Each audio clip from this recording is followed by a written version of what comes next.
Welcome to the debate. Today we are confronting one of the most persistent and complicated economic challenges that faces developing nations, the sustained global flow of highly skilled professionals. It's a phenomenon, of course, widely known as brain drain.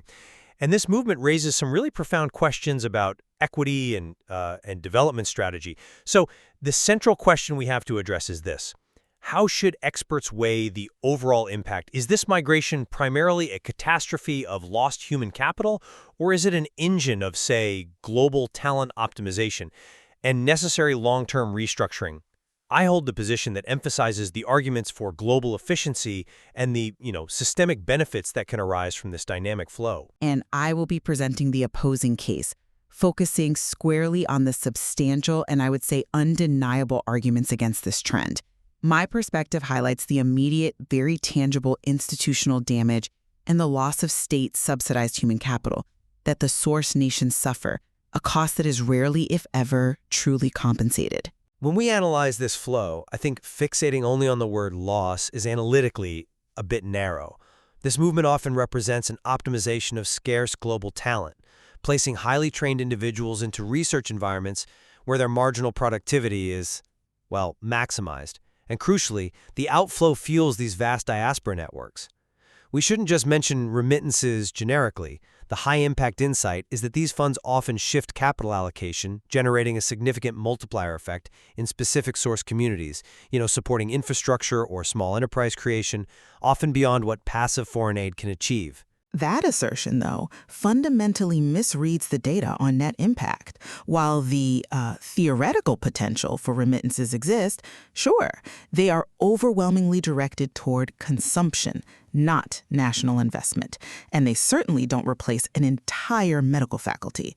The immediate, irreplaceable loss of specialized human capital, like losing a third of your nation's specialized engineers or infectious disease experts, that is an acute institutional collapse. This isn't just a financial deficit. It's a loss of institutional memory and service capacity that guarantees slower development right now. We are talking about nations that spend enormous portions of their public budgets training these professionals, only to see that investment immediately benefit the recipient economies. Okay, I do acknowledge the severity of that immediate capacity degradation, especially in a sector like public health. I see that. However, defining the net impact solely on immediate loss is, to me, insufficient. That perspective just ignores critical long-term dynamic effects. See, I'm just not convinced by that line of reasoning, because your focus on dynamic effects seems to gloss over the fundamental asymmetry here. Any theoretical future gains like technology transfer or circulation are consistently outweighed by the real and immediate degradation of critical public services.